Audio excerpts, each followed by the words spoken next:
Welcome back to Kuala Lumpur. So great to see you guys at the Armin's ASO 600. Yeah, Thank you. We had a lot of fun. Yeah. And thank you for including Kuala Lumpur in your Wake Your Mind Asia tour. Of course, I mean, Kuala Lumpur is always a highlight for us, definitely. Great. Congratulations on the release of your deluxe edition. Thank you. You kind of crushed though, that Crushed wasn't included. Yeah, we were thinking about it, but then again, Crushed wasn't part of the Wake Your Mind album, so it was more a single for the last back-to-back compilation. For the Trance Nation compilation. Yes. So this was like something else. Yeah, it was like an extra release, and it didn't have to do anything with the Wake Your Mind album. We really wanted the deluxe edition to be about the Wake Your Mind album, all the tracks that were on the original album. So, but Crush we're gonna have it's going to be released very soon with nice. We have like 1-2 good new remixes for it, so it's good because it's good that you asked, because we never really released it. I think it was just released as a short sample part of the mix compilation, and now finally we want to give it a proper release. It's such an anthem. I'm sure. Thank you. You see it all the DJs will include it at least once in their set. I think it's a good feel track. It's like, I don't know, it just has a good vibe. I don't know. Yeah. It's a good way to start off something. Yeah. Yeah, exactly. So this album is awesome for new fans, right? But for the older fans, having it, having already owned the first edition. Yeah, they might be bummed about having to duplicate, right? No, it's like if you listen to the first one and then this one maybe, but if you followed us through the years, then I think it's not such a big deal, right? Don't you? Yeah, that's what I think, because music changed over the years, and of course we change our productions, and when you see the whole progress, it's not that different. We always think it's still, every production has still our own handwriting and the same vibe, kind of. Of course it was way harder back then, but it was the time back then. So how'd you pick the remixes to be included? Because there are many variants, right, to the mixes that you have already. It's like, actually, like we like to pick guys that we play, whose tracks we play a lot. So like new upcoming guys that we think they just can they can do a good remix. So of friends, like it's like you gotta have a good feeling about something.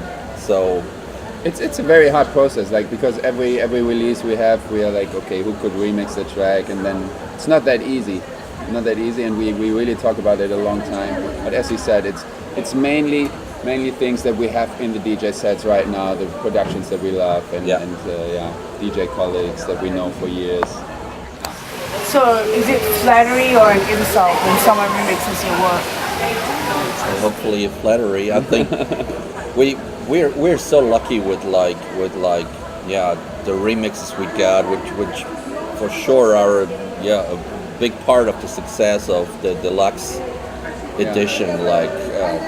It's always like, sometimes at first you listen to a remix and you're like, okay, you got to get used to a colleague, like change maybe like the chords, the harmonies, or the something. Vibe in general, the vibe is different, but then you listen like once or twice again, it's like, oh wow, this is really good, because we're simply used to what we have done back then, and sometimes they come up with something to be like, oh wow, we should have thought about it even, or something like this. So like, it's a super cool process to always hear what other musicians make out of it, and it's usually more upbeat.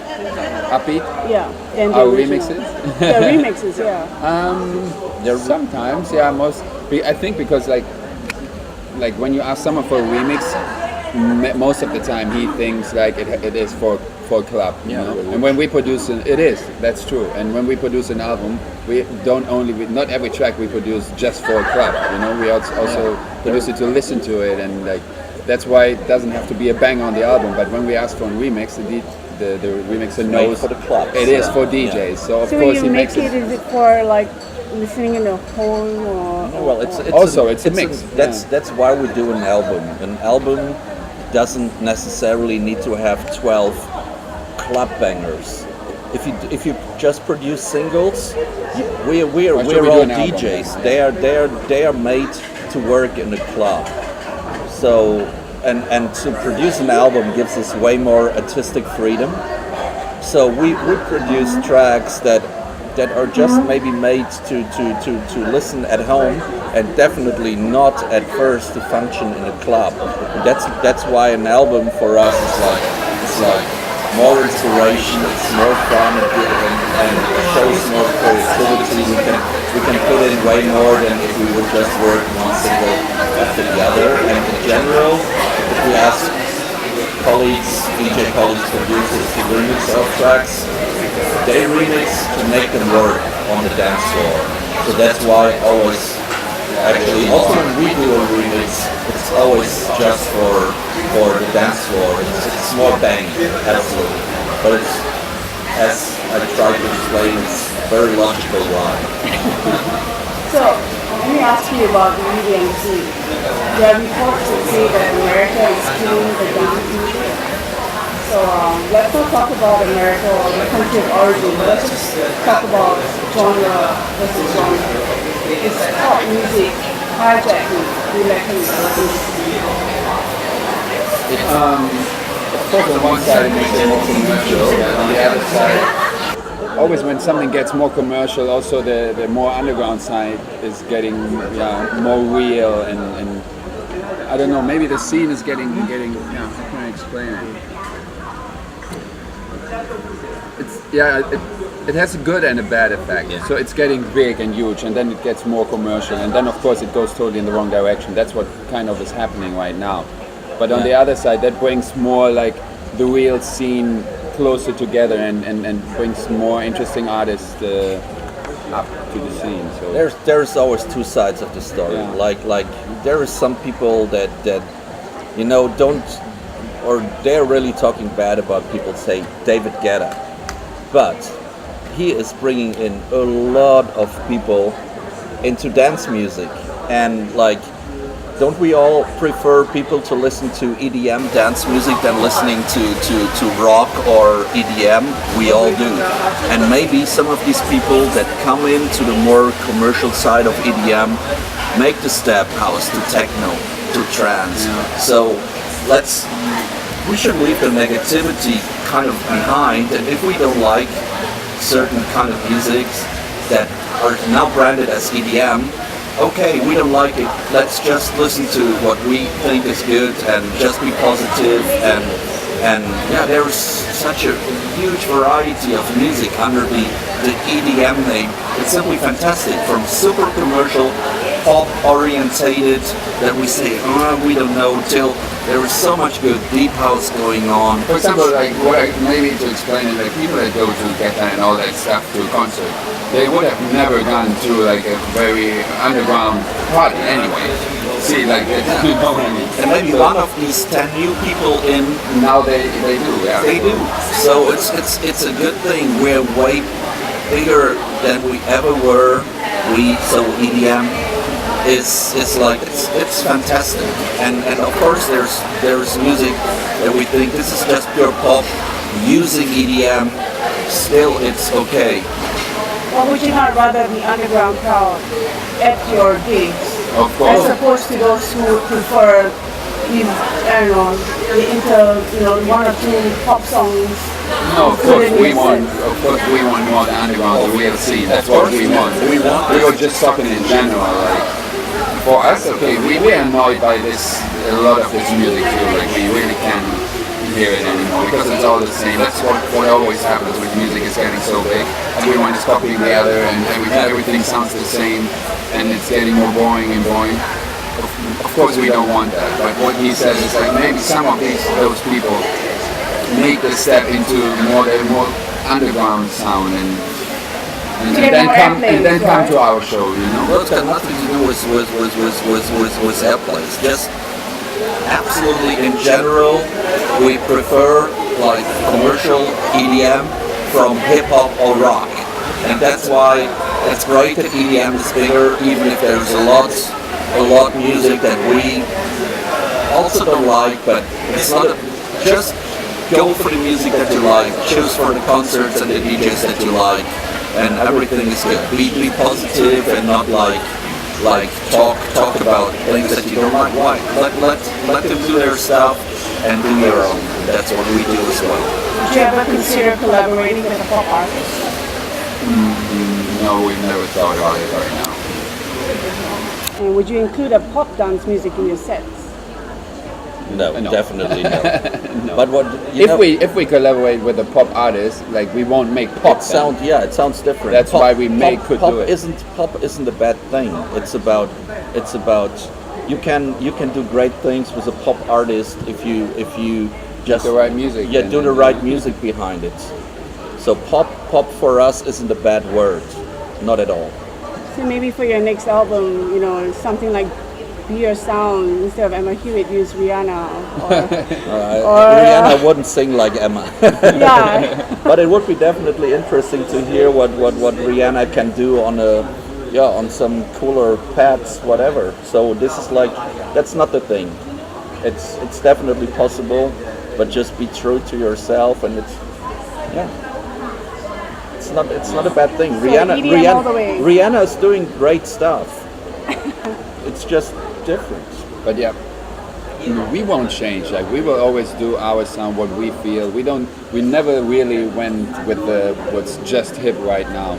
Like otherwise we would make house probably nowadays. Right? You know, so we stay true to our sound. Of course we adapt our experiences and what we hear. But yeah, we won't make any pop stuff for sure. Okay. So let's talk about Cosmic Gate. You guys have been together since 1998, 99, 98. Yeah, 98 we did the first production. Crazy. Unbelievable. What happened, the collaboration? I was working for or producing for a record company where Bosley was working for, and he was producing with other guys. I was producing with other guys. But I don't know. Through this record company, we got in contact. We talked on the phone, and I don't know. One day we ended up in the studio. Just bullshitting around, doing just a jam talking. session, and so there was no plan. It was a super chance meeting, and like a few weeks later, we just sent out this jam track that we did, and EMI signed it, and now we're sitting here. Yeah. It was a total chance thing, and it was one of many projects back in that time, and we had no clue The funny thing at is, all. For example, like a lot of times, like duos, maybe they knew each other for years. They were best friends forever. But we really met like close before we started the project. Yeah. So it's crazy that we're still here, and that the chemistry is so good that we still here as Cosmic Gate. We had friends that we knew way better than we knew us. Yeah. It was actually the first really time that we just talked like in person alone, without like in a club surrounding or other people around. That's crazy. Back then. Yeah, when you think about it. What's the secret of staying, you know, as a unit? I have no idea if we knew. It's like, I don't know, like over the years we know each other so good. Like when I see he needs space, when he sees I need space, we always give each other space. We don't fight too much about things, like, because we are like tolerant. We're tolerant. You know, it's about Cosmic Gate, and it's not about two egos. And this is always first. And we have the same goal, and what's most important, we actually give us 10 tracks to listen to. You have to drink more. You make me look bad here. Well, I already had one. But I think for 95% we choose the same 1 or 2 tracks. Yeah. I think the secret for us really, it's what you say, like our idea of Cosmic Gate and what we like in trance is like really like 90%, if not more, the same. Swedish Mafia disbanded after 5 years. Is Cosmic Gate going to go forever, or I'm sure there will be like a... You meant like if they... I'm sure you're going to Cosmic Gate one day, That's what right? we said before. there it was about egos. Yeah. I mean, you never know, like, but I don't see that coming. You were talking about us now, right? No, we have like a few more stories to Yeah, tell for sure. I mean, come on, like now, why should we break up? Like, It's not like wake up. we would die. It's like it's an old married couple that's not working. So used to each other, it's like. So is it ego that broke up Swedish House Mafia in your opinion, or? We have no idea why they broke up, but I mean, you have to ask them. No clue. Where are you guys currently based, by the way? I live in LA or by LA, Los Angeles. And yeah, he lives in My Las center Vegas. is Las Vegas. Thank you guys for spending time with me. Thanks a lot. Yeah.